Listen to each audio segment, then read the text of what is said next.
नमस्कार दोस्तों, स्वागत है आपका आपके अपने ही चैनल बीएड एग्ज़ाम पे। जैसा कि दोस्तों मैंने आपको पहले भी बताया था कि हमारे इस चैनल यानी कि बीएड एग्ज़ाम के माध्यम से आपको बीएड, एमएड और डीएलएड जैसे जो पाठ्यक्रम है, उससे संबंधित प्रीवियस ईयर के पेपर्स और इम्पॉर्टेंट टॉपिक्स के ऊपर सारे इम्पॉर्टेंट टॉपिक्स के ऊपर जो भी आपके इम्पॉर्टेंट टॉपिक्स होते हैं उसके ऊपर आपको डिस्कशन भी मिलेंगे। साथ ही साथ हर एक टॉपिक के ऊपर मैंने वीडियो बनाने का प्रयास किया है। तो आप अगर अभी चैनल पे पहली बार आ रहे हैं या अभी तक आपने चैनल नहीं सब्सक्राइब किया है तो काइंडली चैनल सब्सक्राइब कर लें, ताकि वो सारे इंपॉर्टेंट वीडियोस की नोटिफिकेशन, वो प्रीवियस ईयर पेपर्स आपको लगातार मिलते रहें। तो आइए आज के वीडियो को देख लेते हैं। और आज के वीडियो में हम लोग डिस्कस करने वाले हैं बहुत ही इंपॉर्टेंट टॉपिक, जो है बौद्ध काल में शिक्षा के उद्देश्यों के बारे में। जी हाँ दोस्तों, जैसा कि मैंने अभी प्रीवियस वीडियो में बात की थी कि हमारे वेद काल में शिक्षा के क्या उद्देश्य थे, किस प्रकार से शिक्षा की प्रणाली को चलाया जाता था, शिक्षा की प्रणाली के क्या मुख्य विशेषताएं थी, वो सारी चीज़ें हमने अभी प्रीवियस वीडियो में देखा है। तो अगर आपने वो वीडियो अभी तक नहीं देखा है तो आप काइंडली वीडियो को चेक कर लें। मैंने आई बटन में उसको अटैच कर दिया है, तो आप सजेस्टेड वीडियोस में भी उसको चेकआउट कर सकते हैं। साथ ही साथ आप उसको प्लेलिस्ट से भी देख सकते हैं। तो आइए दोस्तों देख लेते हैं हम लोग कि बौद्ध काल में शिक्षा के क्या उद्देश्य थे। साथ ही साथ दोस्तों इस वीडियो के आखिरी हिस्से में हम लोग देखेंगे कि किस प्रकार से शिक्षा के उद्देश्यों में परिवर्तन आए, बदलाव आए, जब हम मुगल कालीन शिक्षा प्रणाली के बारे में बात करते हैं, या फिर हम साधारण शब्दों में कहें तो मुस्लिम काल की शिक्षण प्रणाली के बारे में भी हम वीडियो में अभी बात करने वाले हैं आगे चलकर। तो आइए पहले बुद्धकालीन शिक्षा के बारे में बात करते हैं, उसके बाद हम जो मुस्लिम शिक्षण प्रणाली थी उसके बारे में भी चर्चा करेंगे। तो बौद्ध शिक्षा मुख्यतः निर्वाण प्राप्ति और धर्म प्रचार के लिए दी जाती थी। जी हाँ दोस्तों, बुद्ध धर्म का एक प्रमुख उद्देश्य, प्रमुख आदर्श होता है कि बौद्ध धर्म के आदर्शों, उसके तत्वों को जन समाज तक, जन जन तक पहुंचाया जा सके, और इस उद्देश्य की प्राप्ति के लिए ही बौद्ध शिक्षा का प्रचार प्रसार करने का प्रयास होता था।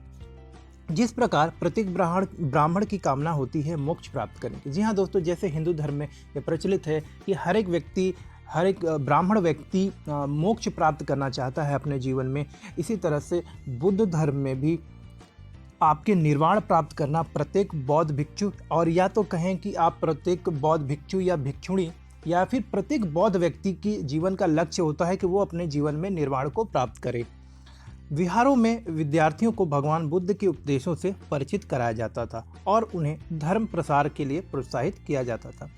बुद्धकालीन शिक्षा प्रणाली की अगर हम बात करें तो शिक्षा की पद्धति जो थी विहारों के आसपास घूमती थी, अर्थात कि विहारों के माध्यम से, विहार ऐसे स्थान होते थे जहाँ पर कि अनुभवी और ज्ञानी जो बौद्ध भिक्षु होते थे, वो नए और अभी अभी जो बुद्ध धर्म से संबंधित लोग हैं या जो शिक्षा ग्रहण करने के इच्छुक व्यक्ति हैं, उन लोगों को शिक्षा प्रदान करते थे। तो विहार ऐसे स्थान होते थे जहाँ एक शिक्षक यानी कि जो अनुभवी आपके बौद्ध भिक्षु होते थे, वो शिक्षा प्रदान करते थे। एक अनुशासित शिक्षण प्रणाली होती थी। साथ ही साथ में वहाँ पर एक आपको आप कहें कि एक तरह से घर को त्याग कर एक भिक्षु के जीवन जीने के लिए आपको पहले से तत्पर होना पड़ता था। वहाँ पर लोग आकर अपने भगवान बुद्ध के उपदेशों को समझते थे। साथ ही साथ एक व्यक्ति के जीवन के क्या उद्देश्य है, आध्यात्मिक रूप से उसको ग्रहण करने का प्रयास होता था। तो आइए इस काल में शिक्षा के निम्न प्रकार के जो उद्देश्य थे, यानी कि जो मुख्य उद्देश्य थे, उनके बारे में हम लोग अभी बात कर लेते हैं। तो बौद्धकालीन शिक्षा की अगर हम बात करें मित्रों, तो इस समय में जो सबसे प्रमुख उद्देश्य हुआ करता था वो था बौद्ध धर्म के बारे में समझना, साथ ही साथ ज्ञान का विकास करना। अर्थात कि आपके आसपास, आपके समाज में, संसार में जो हो रही घटनाएं हैं, जो समसामयिक घटनाएं हैं, समकालीन घटनाएं हैं, उसके बारे में आपको ज्ञान होना, आपको सामाजिक आचरण की शिक्षा मिलना, अर्थात कि जो चीज़ें आपके समाज में आपको सही प्रकार से रहने में, उसके साथ समायोजन करने में आपको मदद करती हों, ऐसी चीज़ों को समझना, वैसे गुणों को अपने अंदर जागृत करना, वैसे गुणों को अपने अंदर विकसित करना, ये सारी चीज़ें जो है बुद्ध धर्म के अंतर्गत सिखाई जाती थीं। चरित्र का निर्माण। जी हाँ दोस्तों, अगर हम किसी भी धर्म की बात करें, चरित्र निर्माण एक प्रमुख उद्देश्य होता है शिक्षा का, और इसी अंतर्गत बुद्ध धर्म में भी चरित्र निर्माण के ऊपर बहुत ज़्यादा जोर दिया जाता था। इसके अंतर्गत व्यक्ति को शालीन होना, अहिंसा और इस तरह के आपसी भाईचारे, किसी के साथ भेदभाव ना करना, इस तरह के जो उच्च गुण होते हैं उनसे परिचित कराया जाता था। साथ ही साथ ऐसा जीवन जीने के लिए उनको प्रोत्साहित भी किया जाता था और अभ्यास भी कराया जाता था, जिससे कि समाज का कल्याण हो सके, साथ ही साथ व्यक्ति उच्च चरित्र को प्राप्त कर पाए। बात करते हैं मानव संस्कृति का संरक्षण एवं विकास। जी हाँ दोस्तों, बुद्ध धर्म की विशेष उद्देश्यों में से एक जो था वो मानव संस्कृति का संरक्षण एवं विकास। अर्थात कि जिस समाज में आप रहते हैं उसकी अपनी कुछ परंपराएं, कुछ मान्यताएं होती हैं, और उन मान्यताओं को संरक्षित रखना, जो हमारी संस्कृति होती है उसको और आगे बढ़ाना, उसको विकसित करना, उसके अंदर रहने वाली जो कुरीतियाँ हैं, गलत चीज़ें हैं, गलत धारणाएँ, भ्रांतियाँ हैं, उनको दूर करना, ये सारी चीज़ें आपको शिक्षा के माध्यम से सीखने को मिलती है। और बुद्ध धर्म में भी इन सारी चीज़ों को बहुत भली-भाँति समझाया गया है, तथा उसके विकास, उसके अंदर होने वाली चीज़ों, बदलाव से अपने आप को समायोजित किस प्रकार से किया जाए, ये सारी चीज़ें सीखने पर विशेष जोर दिया जाता था। बात करें बुद्ध काल में कला कौशल की, तो कला कौशल, व्यावसायिक शिक्षा, व्यावसायिक कला या ऐसे गुणों को व्यक्ति के अंदर विकसित करने के लिए विशेष जोर दिया जाता था, जिससे कि व्यक्ति आर्थिक और सामाजिक रूप से सक्षम हो सके, अपने और अपने परिवार का भरण पोषण कर सके। व्यक्ति को जो आसपास में होने वाले कुटीर उद्योगों से संबंधित जो कौशल होते थे, उनके बारे में परिचित कराया जाता था, उनका अभ्यास कराया जाता था, और उनको उस कार्य को करके अपना जीवन यापन करने के लिए समय-समय पर बीच-बीच में उनको प्रयोगों की मतलब आप कहें तो उनको अवसर दिए जाते थे। और साथ ही साथ ये नियम भी होता था कि लोग अपने द्वारा बनाए गई चीज़ों को बेचें, उससे कुछ पैसे अर्जित करें और फिर अपना देखभाल करें। इस प्रकार की प्रक्रिया बुद्धकाली शिक्षा में होती थी। साथ ही साथ सबसे प्रमुख और जो एक हर एक धर्म का अपना एक उद्देश्य होता ही है धर्म के प्रचार का, तो बुद्ध धर्म में भी बौद्ध धर्म की शिक्षा को समझना, उसकी बातों को अपनाना, और साथ ही साथ उस धर्म की बातों को, यानी कि बुद्ध धर्म की बातों को जन जन तक जन शिक्षा के माध्यम से पहुंचाना बुद्ध धर्म के परम लक्ष्यों में से एक था। तो उम्मीद करता हूं दोस्तों कि आप अभी यहाँ पे बुद्ध धर्म की जो मुख्य विशेषताएं थी शिक्षा की, वो आप समझ पाए होंगे। साथ ही साथ शिक्षा के जो मुख्य उद्देश्य हैं वो आप समझ पाए। अगर आपकी परीक्षाओं में इस तरह से प्रश्न आते हैं तो आप बिल्कुल इसी तरह से लिखने का प्रयास करें, जिससे कि जो पढ़ने वाला है वो आपकी बातों को सही तरीके से समझ पाए, और जब आपको नंबर देने होते हैं तो वो इन पॉइंट्स को देखकर आपको अच्छे से नंबर दे सकता है। तो आप हमेशा ध्यान रखें कि लिखने का प्रयास बिल्कुल इसी तरह से करें, और अगर आप कुछ और पॉइंट्स ऐड कर सकते हैं जो मैंने अभी बताए हैं, तो वो आपके उत्तर को और भी ज़्यादा प्रभावशाली बनाएगा। चलिए दोस्तों, अब बात कर लेते हैं अगले टॉपिक की, अर्थात कि मध्यकाल में मुस्लिम शिक्षा, यानी कि मध्यकालीन शिक्षण प्रणाली, जो कि आपके मुस्लिम धर्म से प्रभावित थी। तो दोस्तों, बात करें मुस्लिम कालीन यानी कि मध्यकालीन मुस्लिम शिक्षा प्रणाली की, मुस्लिम एजुकेशन सिस्टम की। दोस्तों, मुस्लिम काल में मदरसों का निर्माण मुस्लिम बादशाहों द्वारा कराया जाता था। जी हाँ दोस्तों, उस काल में जो मुगल बादशाह होते थे या जो मुसलमान बादशाह होते थे, उनका उद्देश्य होता था मदरसों का निर्माण करवाना। वो अपना दायित्व समझते थे मदरसों का निर्माण करवाना, क्योंकि उनकी दृष्टि में जो मुस्लिम धर्म है उसके अनुसार मदरसों का निर्माण करवाना, गरीबों की सहायता करना, सूफी संतों की सहायता करना एक परम धर्म होता है, एक बहुत ही परोपकार का कार्य होता है। इसलिए जो भी बादशाह होते थे वो इस कार्य में अपना विशेष ध्यान देते थे, विशेष उसके ऊपर जोर देते थे। मदरसों ने धार्मिक शिक्षा और मुस्लिम धर्म के प्रचार पर विशेष बल दिया। जी हाँ दोस्तों, हर एक शिक्षण प्रणाली की, हर एक शिक्षण पद्धति की अपनी विशेषता होती है कि वो अपने धर्म का भी साथ ही साथ प्रचार करता है, उसका प्रसार करने का प्रयास करता है। तो ठीक इसी प्रकार से मदरसों के माध्यम से, जो कि शिक्षा के संस्थान हुआ करते हैं मुस्लिम धर्म में, वहाँ पर धार्मिक शिक्षा और मुस्लिम धर्म के प्रचार के लिए विशेष बल दिया जाता था, एवं इस उद्देश्य से मुस्लिम बादशाह द्वारा आर्थिक सहायताएं भी प्राप्त होती थी। जी हाँ दोस्तों, मुस्लिम धर्म का प्रसार हो, मुस्लिम धर्म का प्रचार हो, इसके लिए मदरसों का निर्माण होता था। मदरसों में ये सारी चीज़ें सिखाई जाती थी। मुस्लिम धर्म की जो अच्छी चीज़ें हैं, जो चीज़ें व्यक्ति के और सामाजिक रूप से व्यक्ति को सुदृढ़ बनाती, वो सारी चीज़ें सिखाई जाती थी, क्योंकि ये उद्देश्य बहुत अच्छे होते हैं, व्यक्ति और समाज के लिए हितकारी होते हैं। तो मुगल बादशाह या फिर जो उस समय के बादशाह होते थे मुस्लिम धर्म से संबंधित, वो इस बात के लिए, इस प्रक्रिया के लिए अपनी तरफ से भी आर्थिक और जो सहायता हो सकती थी वो प्रदान करते थे। काफ़ी हद तक मुस्लिम कालीन शिक्षण प्रणाली पर पूर्ण रूप से राज्य का नियंत्रण था। तो आप समझ पा रहे हैं कि किस तरह से बादशाहों द्वारा जो आर्थिक सहायता प्रदान की जाती थी, या फिर आप कहें तो जिस प्रकार से जो मदरसों के माध्यम से शिक्षा प्रदान की जाती थी, तो कहीं न कहीं आपके जो है राज्य के अधीन थे अपनी कार्यप्रणाली को सुचारू ढंग से चलाने के लिए। तो हम कह सकते हैं कि काफ़ी हद तक मुस्लिम कालीन शिक्षा जो थी वो आपके राज्य के नियंत्रण में थी, यानी कि जो शासक हुआ करता था उसके नियंत्रण में थी।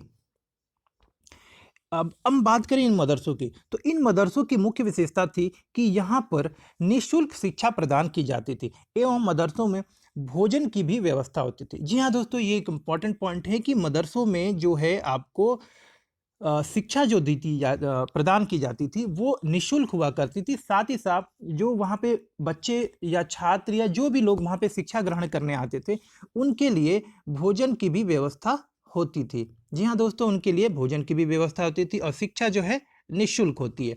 तो ये सारी चीज़ें जो है काफ़ी हद तक मदद करती थी आपको शिक्षा को ग्रहण करने वाले लोगों के लिए, क्योंकि जहाँ भोजन मिल जाए और निःशुल्क अगर शिक्षा प्रणाली हो तो धर्म से संबंधित चीज़ें भी आपको सीखने को मिले, तो ये काफ़ी प्रोत्साहित करती थी शिक्षा को ग्रहण करने के लिए।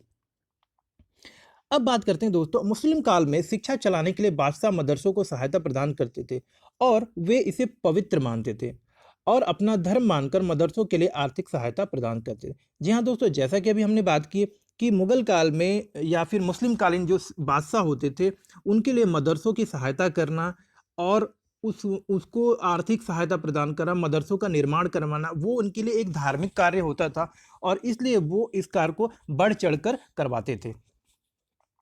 मुस्लिम काल में शिक्षा का केंद्र आप देखेंगे तो दिल्ली, फिरोजाबाद, बदायूं, आगरा, फतेहपुर सीकरी, जौनपुर, बीदर और मालवा जैसे क्षेत्र हुआ करते थे।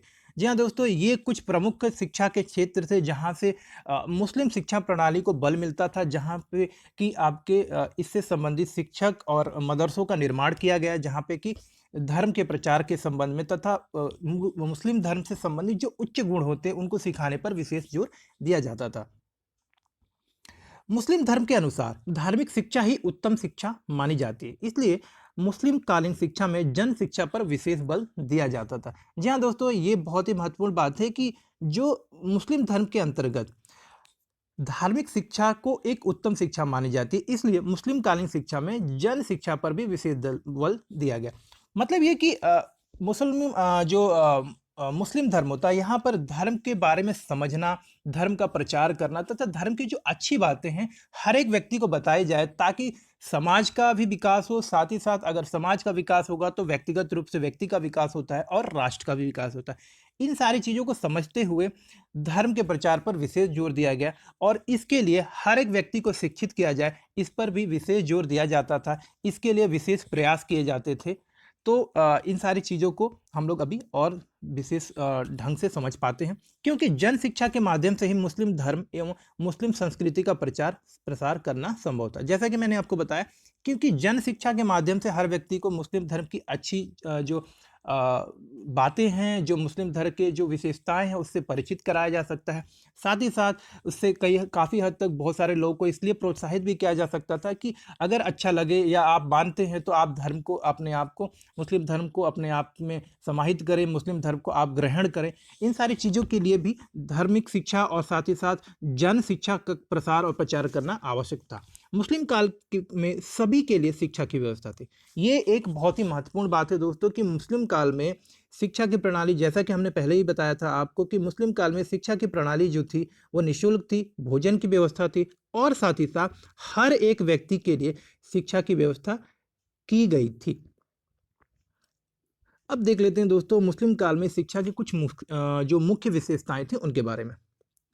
तो दोस्तों बात करें तो मुस्लिम काल में कला और व्यावसायिक शिक्षा पर अधिक बल दिया जाता था। जी हाँ दोस्तों, मुस्लिम काल में आप बात करें तो कला का विशेष विकास हुआ, इसलिए मुस्लिम काल को कला का काल भी कहा जाता है। इस काल में मुसलमान बादशाह जो थे वो कला के शौकीन होते थे। अलग अलग कलाओं, चाहे वो संगीत हो, चित्रकारी हो या जो भी कला से संबंधित क्षेत्र हैं उसमें उनका विशेष योगदान रहा। उन्होंने काफ़ी कलाकारों को प्रोत्साहित किया। साथ ही साथ वो अपने दरबारियों के रूप में भी उनको सुशोभित करते थे। तो हम बात करें इस काल में मुस्लिम बादशाह कला के बहुत शौकीन थे और वे कला का सम्मान करते थे। मुस्लिम काल में शिक्षा के नाम पर मुस्लिम रीति रिवाजों को सख्ती के साथ पालन करवाया जाता था। जी हाँ दोस्तों, मुस्लिम धर्म अपने शिक्षा के में जो है धार्मिक शिक्षा को बहुत ही उच्च स्थान देते हैं और इसलिए उसका कड़ाई के साथ पालन भी करवाने पर विशेष जोर दिया जाता था और मुस्लिम रीति रिवाजों के अनुसार ही जीवन यापन करने की शिक्षा प्रदान की जाती थी। ये एक इम्पॉर्टेंट पॉइंट है दोस्तों कि जो मुस्लिम धर्म की जो मुख्य रीति रिवाज हैं, जो मान्यताएं हैं, उसके अनुसार लोगों को धर्म के अनुसार अपना जीवन यापन करना सिखाया जाता था, उसको पालन करने के लिए उनको प्रेरित किया जाता था। मुस्लिम काल में गुरु शिष्य के मध्य अच्छे संबंध व्याप्त थे। गुरु की आज्ञा का पालन करना अनिवार्य माना जाता था।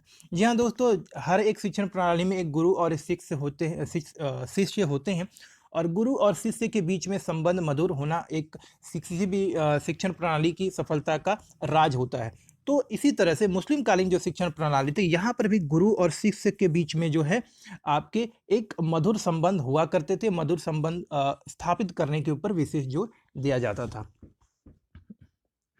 अगर हम बात करें मुस्लिम कालीन शिक्षा के उद्देश्यों के, यानी कि the objectives of Muslim education, तो हम कुछ प्रमुख बातों के ऊपर अभी बात कर सकते हैं, जैसे कि इस्लाम धर्म का प्रचार और प्रसार करना। जी हाँ दोस्तों, यह मुस्लिम कालीन शिक्षा का उद्देश्यों में से एक था, अर्थात कि इस्लाम धर्म का प्रचार करना मुगल कालीन या मुस्लिम कालीन जो शिक्षा हुआ करती थी उसके उद्देश्यों में से सर्वश्रेष्ठ उद्देश्य होता है।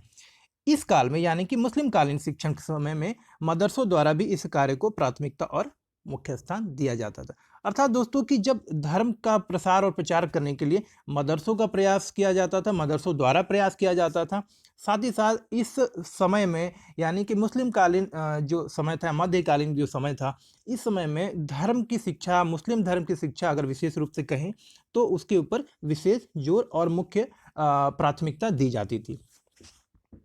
अब बात करते हैं सांसारिक सुखों को मुख्य स्थान। जी हाँ दोस्तों, मुस्लिम समाज पुनर्जन्म की अवधारणा में विश्वास नहीं रखते।